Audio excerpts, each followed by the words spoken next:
আজকে তোমাদের সাথে আমি যে ডিজাইনটা শেয়ার করতে চলেছি, আমার মনে হয় না তোমরা এই ডিজাইনটা কোথাও দেখেছো, আবার অনেকে দেখেও থাকতে পারো। তো এই ডিজাইনটা একটু ইউনিক, তাই জন্য এই কথাটা বললাম। আর আমার কাছে তো এই প্রথমবার আমি দেখলাম, প্লাস এইটা বানালাম, তো তোমাদের সাথে শেয়ারও করছি। তো এখানে আমি কি বানাচ্ছি বলো তো, চকো চিপস। কারণ কেকটা ছিল চকলেট ফ্লেভারের, আমাকে আমার ক্লায়েন্ট বলেই দিয়েছিল যে এর মধ্যে যেন ভরে ভরে চকো চিপস থাকে।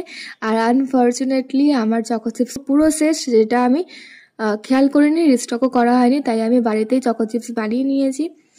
আর কিভাবে বানিয়েছি সেটা তো দেখতেই পারলে। তো তোমাদের অনেকে কোয়ারি আছে এই বেসটা নিয়ে, কত বড় কেক, কত বড় বেস ইউজ করেছো, কি করে প্যাক করেছো, তো সবটাই আমি বলবো।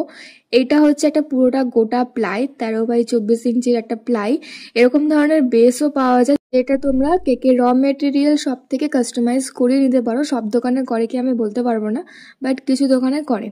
তো আমার কাছে তখন এটা অ্যাভেলেবেল ছিল না বলে আমি এটা প্লাই কেটে এরকম, মানে প্লাই কিনে এনে এটাকে মাপ করে কেটে নিয়েছি। পুরো প্লাইটা 13 ইঞ্চি বাই 24 ইঞ্চি সাইজ আছে। আর এটা টোটাল আমার 6.5 পাউন্ড কেকের অর্ডার ছিল, রেক্ট্যাঙ্গেল শেপের। তো নিচে যে বেসটা আছে সেটা পুরোটা 6 পাউন্ডের, আর উপরে একটা ছোট্ট হার্ট শেপের কেক থাকবে, যেটা হচ্ছে 1/2 পাউন্ডের ছিল। তো টোটাল 6.5 পাউন্ডের কেক ছিল। এত বড় মোল্ড তো আর দোকানে পাওয়া যায় না রেক্ট্যাঙ্গেল শেপের। তো আমি এখানে অনেকগুলো মোল্ডে বেক করে ওইগুলোকে আলাদাভাবে ফ্রিজে সেট করে নিয়ে তারপরে এখানে আমি পুরো ফাইনাল আইসিংটা করছি। আর এত বড় কেক তো ফ্রিজে রাখা যায় না, তাই কেকের বেসগুলো আমি ভালোভাবে লেয়ারিং করে সেট করে নিয়েছিলাম ফ্রিজে। তারপরে যখন কেকটা নিতে আসে তার ঠিক 1 ঘন্টা আগে আমি ডেকোরেশনটা কমপ্লিট করে রেখে দিয়েছিলাম।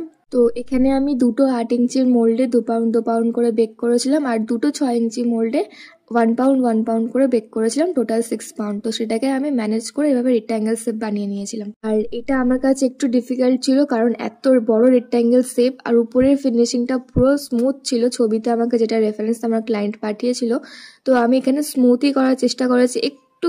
একটু এক জায়গায় দু জায়গায় একটুখানি ফিনিশিংটা হয়নি, বাট সেটা বোঝা যাচ্ছিল না। আমি চেষ্টা করেছি স্মুথ আনার, যাতে আমার হাতটাও সেট হয় আর কেকটা দেখতেও ভালো হয়। আর এখানে 195 নোজলটা নিয়ে সাইড থেকে এরকম বর্ডার দিয়ে দিচ্ছি। আমাকে রেফারেন্স পাঠিয়েছিল, সেম টু সেম আমি বানিয়েছি, আমার এতটা ভালো লাগছিল। আর এটা ছিল রেজিস্ট্রি কেক আমি এর আগে 2 থাক 3 থাক 5 থাক এরকম বানিয়েছি, বাট এরকম ফ্ল্যাটের মধ্যে কোনোদিন বানাইনি। তো এটা আমার কাছে ভীষণ একটা আনন্দের ব্যাপার যে এরকম একটা রেক্ট্যাঙ্গেল শেপের কেক অর্ডার পেয়েছি। আর আমার ভীষণ ভয়ও লাগছিল, কারণ এই ধরনের কেক তো কখনো বানাইনি, কোনো এক্সপিরিয়েন্সও ছিল না আমার যে কত বড় বোর্ড লাগবে, কত বড় কেকটা বানাবো। তো সবটাই আমি আমার ঘর থেকে বার করে করে করেছি। তো তোমাদের সাথে শেয়ারও করলাম, যাতে তোমরাও বুঝতে পারো কোনোদিন অর্ডার আসলে এভাবে করতে পারো। কখনো না এত বড় অর্ডার পেলে কখনো ঘাবড়ে যাবে না, একটু মাথা ঠান্ডা করে চিন্তা ভাবনা করবে, করে অর্ডারটা কনফার্ম করবে, দেখবে আর ঠিক পেরে যাবে। আর দুটো বক্স মিলিয়ে আমি এভাবে রেক্ট্যাঙ্গেল শেপের বক্স বানিয়ে